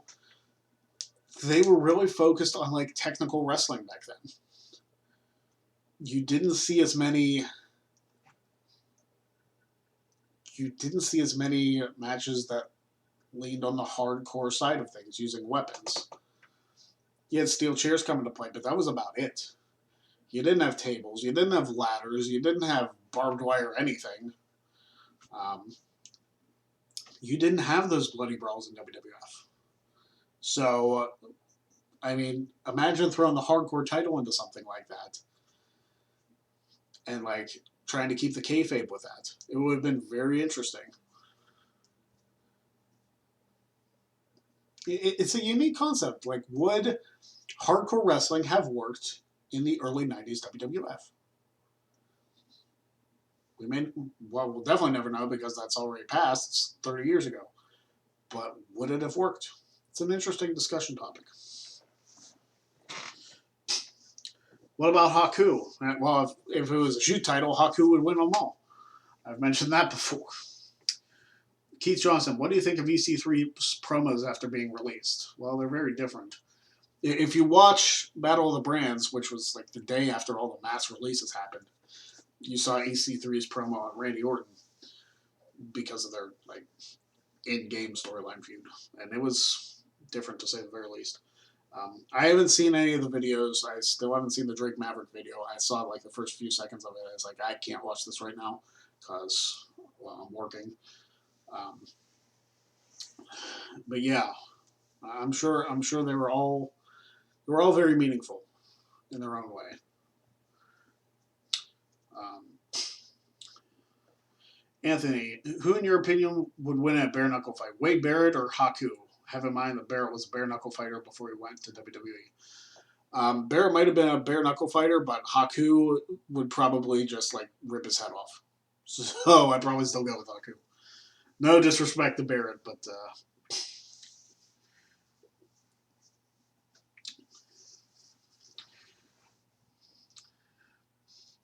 almost every performer would say Haku is somebody nobody want to F with. That's very true.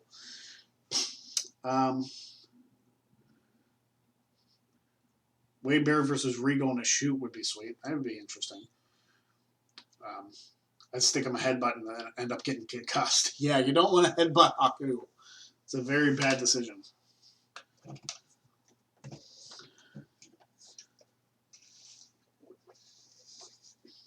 Show off the design of this. My wife made this for me. My little one-up sticker for my water bottle.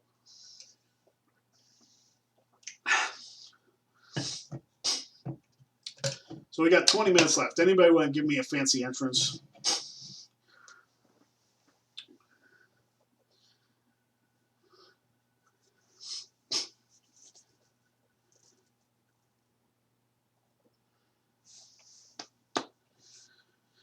Because I can do another one if you so choose. I really do need to update this wheel. Maybe I'll like tape some paper on it or something. Or figure out different things to put for Truth, Time, and Road Story. I don't know what I could put though. I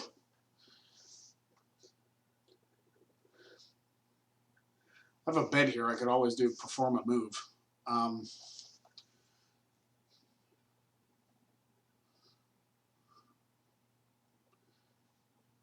That actually might not be bad.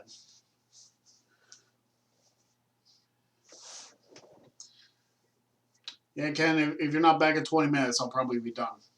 Just letting you know. All right, so what else is going on, guys? Gotta get another swig of water here.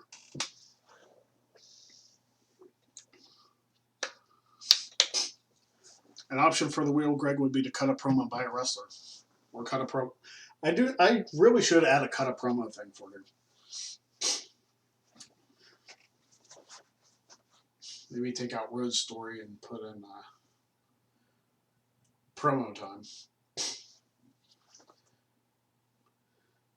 And maybe like bust a move or something for doing an actual move on somebody. Keith Johnson says, that's the problem with signing so much talent. You oversaturate your product and people get lost in the shuffle. Yeah, it is a problem. But at the same time, I mean, I get why they want to have that much talent just in case they want to use them in some capacity. But even if they're not being used on the main roster, send them to NXT. Triple H will find use for them. And if Triple H can't find use for them, then you release them. If they can't be used on the NXT, if they can't be used on television consistently, not even as much about the house shows and stuff, but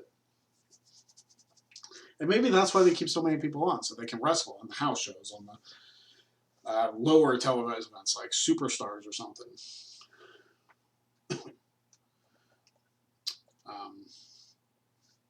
I don't know, something like that.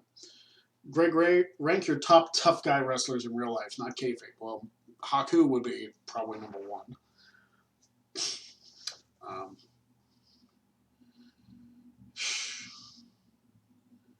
Come on, tough guy. Hacksaw.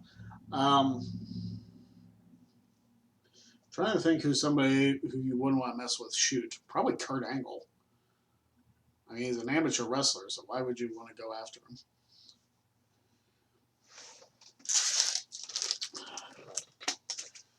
Who else? Who else would be a tough guy you wouldn't want to mess with?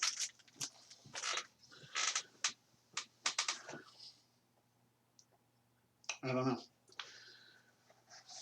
know. I'm looking at the wheel for like different things to do because there are a couple things on the wheel that don't really apply anymore. Finley, Regal, Benoit, yeah, probably. Brock, probably. Adrian, did you watch the Big Show on Netflix? It was better than I thought it would be. I made it halfway through the first episode and was immediately over it. I was like, yeah. I didn't care for the content of the first episode, and I wasn't really impressed by the style comedy. Not really for me. I might give it a chance on my own to try and be like, hey, it gets better, but I don't know. Adrian, Joey Styles, tough guy. He kicked the crap out of JBL. That's funny. I've heard that story too. JBL picking on somebody and Joey Styles beating the crap out of him. I'm sure JBL left him alone after that.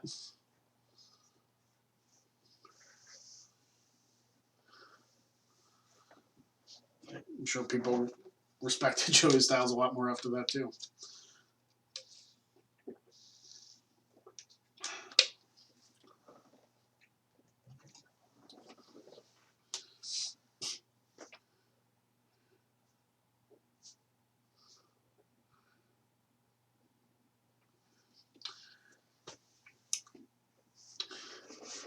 It gets better. Give it a few episodes. I might have to try it out.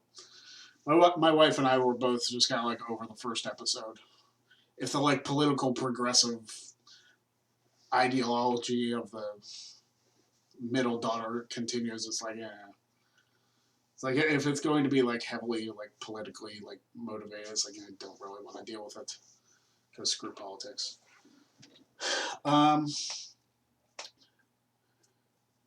You won't want to mess with Shamrock, Dan Severn, Steve Blackman, Haku, The Undertaker, Angle, or Blackjack Mulligan. Not a bad list. Michael Gonzalez was the worst match type ever. Hog pen match. That actually might be up there. Worst match type ever. The House of Horrors match was particularly abysmal.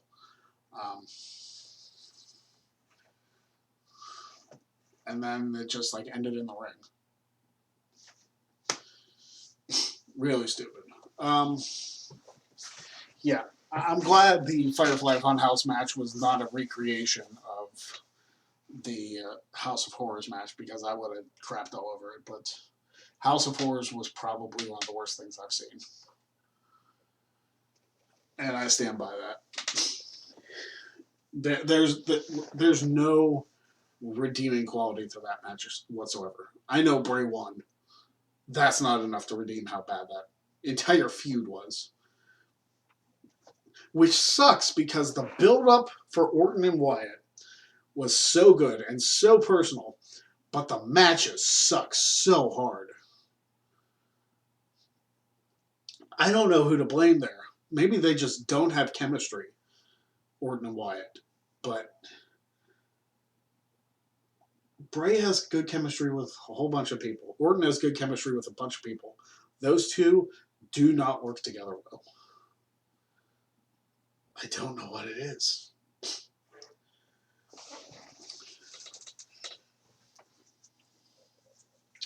I was going to say the monster truck on the roof match, but it did inspire the game Crush Hour. Well, there you go.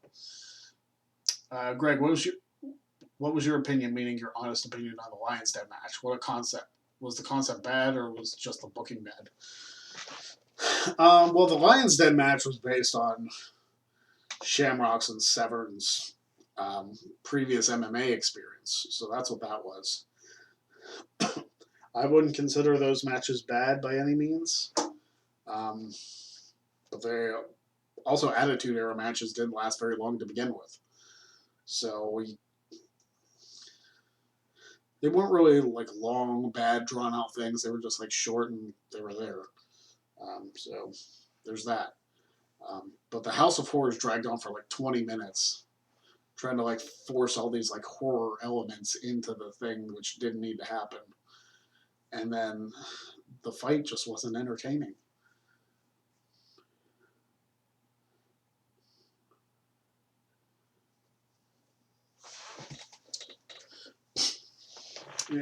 Again, all of this is just an opinion. I love the six-sided ring. What were your thoughts on the six-sided ring from TNA? From an entertainment standpoint, from a fan standpoint, I loved it. But from what I heard, and from all the stories that people have said, the six-sided ring sucked so hard to work in because there was no give. Like the mat was stretched a different way and all that other stuff. But it was like a harder ring to work in. Running the ropes and stuff was very different. I don't know. It's a cool concept, but not that great in execution, I guess. The first one was okay, but the second one with Blackman wasn't that good. Well, there you go. I mean, what was the first one? Shamrock and Owen. So, yeah, I mean, Owen Hart was a better worker than Blackman anyway. Greg, if you had the chance to choose a Hall of Fame wrestler in their prime and a current wrestler to book, what happened? Did you like the Gulf of Mexico match concept? They started in the ring, fought all the way to the Gulf of Mexico, and then Chavo got tossed in. I guess. It's not the worst concept, but it wasn't. It's only a match you can really do in that area. Can't really do it otherwise. So we got about 10 minutes left here on the live stream. Last chance to get a spin. Last chance to win a t-shirt from my Teespring store. I do appreciate the super chats we've received today. Thank you very much for everybody who sent in a super chat. Still got a chance before it's all said and done here.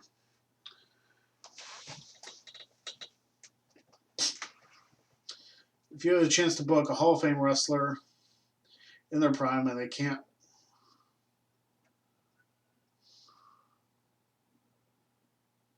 If you had a chance to book a Hall of Fame wrestler in their prime and they can't wrestler San Martino, okay, versus Cena.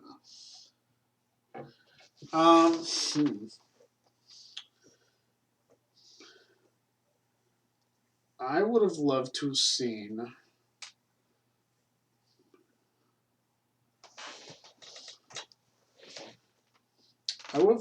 Shawn Michaels versus The Rock.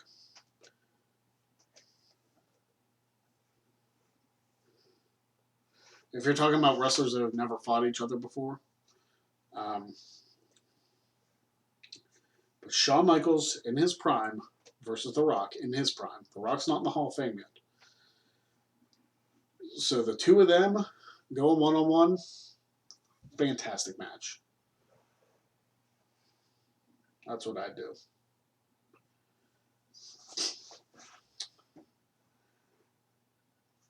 All right, so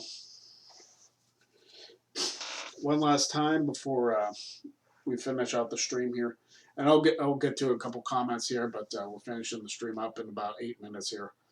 So I do want to plug youtube.com/Greg Cherrybrand. Wrestling Trivia Challenge is back. After this stream is over, go check it out. Go subscribe there. We'll love to see what you think about the new episodes that are going to be going up. And they'll be going live every 2 weeks. So there you go. I will be in the comments section following along with them, talking about them and talking about how I did or whatever. Go to Instagram, Facebook, Twitter, all at Greg Cherrybrand. It's all unified. It's all one thing now. Teespring.com/store/Greg Cherrybrand. Got over a dozen shirts up there. Go purchase them. Go enjoy them. I love doing the design process. It's so much fun. So if there's any way, I would love to expand that business to more entertain people, then that's what I'll do. Um, so go check that out. All right, Adrian, we'll see you later. Greg, I'm talking about current wrestlers who are still wrestling and a Hall of Fame wrestler. Okay, so wrestlers still wrestling today and somebody who's in the Hall of Fame. So let's see. I would like to see.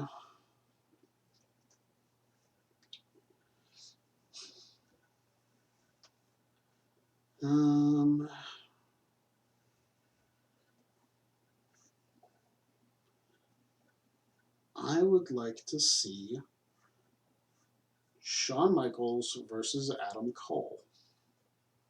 Baby. That would be an interesting match. HBK in his prime versus Adam Cole right now. That'd be so good. Especially for like a takeover. This guy experience. Can Asuka be legit again? I think they're trying to push her to be. She's not a tag team champion anymore, so maybe she will go to. I don't even know where she'd go. Because unless they decide to take the title off of Becky, and Becky's already beat Asuka a couple times. So what do you do with her? SmackDown's main feud is probably going to be Sasha and Bayley, so you can't put over there. Can't have her go back to NXT. I mean, you could and say that Asuka in NXT is a different beast than Asuka on the main roster, and then maybe have her finally overcome Charlotte. That's a possibility. Keith Johnson, one last thing. Greg, your thoughts on Mike Kanellis? I like him, but the Mike Kanellis gimmick was not going to work. I had a feeling from the moment it debuted at Money in the Bank a couple years ago. I like Mike, I like Maria, but that particular gimmick was only going to go so far.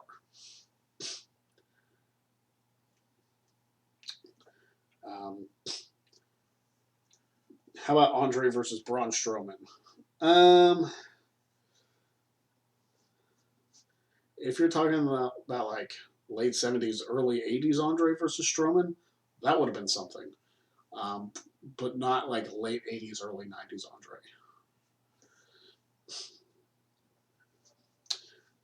Do you think WWE will ever do another Stampede wrestling event? Doubtful. I mean, unless the Hearts were involved. This guy experience, Hell in a Cell or Elimination Chamber?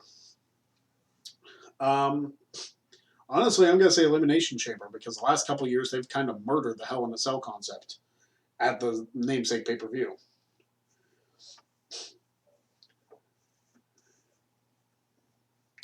Tony, I think Asuka getting built to lose to Bianca Belair. They can both go on win streaks and make a great match and happen without titles. I would like to see a big push for Bianca Belair. Maybe she's the one to finally to dethrone Becky. We don't know. I mean, she's a babyface now with the Street Profits, but I would like to see Bianca become champion. I think that'd be awesome. Any last comments?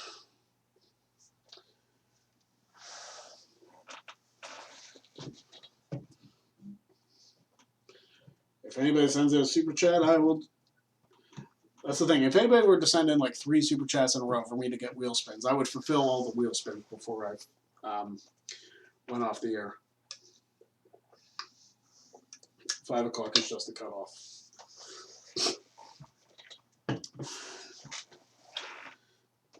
Greg, since WWE can't build a performance center in Japan, where do you think the next performance center would go? Puerto Rico or Mexico? My guess would be if they did another performance center, they'd build one in England. And if they have NXT UK over there, why not have a performance center over there? But I'm sure a lot of people, once all the pandemic stuff is over, wouldn't mind traveling to Florida to go to the performance center because that means they're a part of the WWE machine. So that's really where the stop is.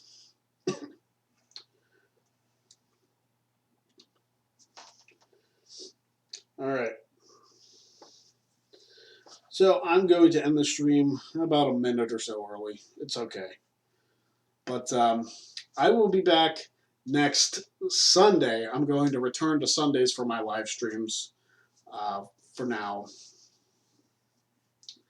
Just because I think it's easier to do them on Sundays. There's people that go out on Saturdays, even in these situations that they normally wouldn't. But Sundays I will return to live streaming, and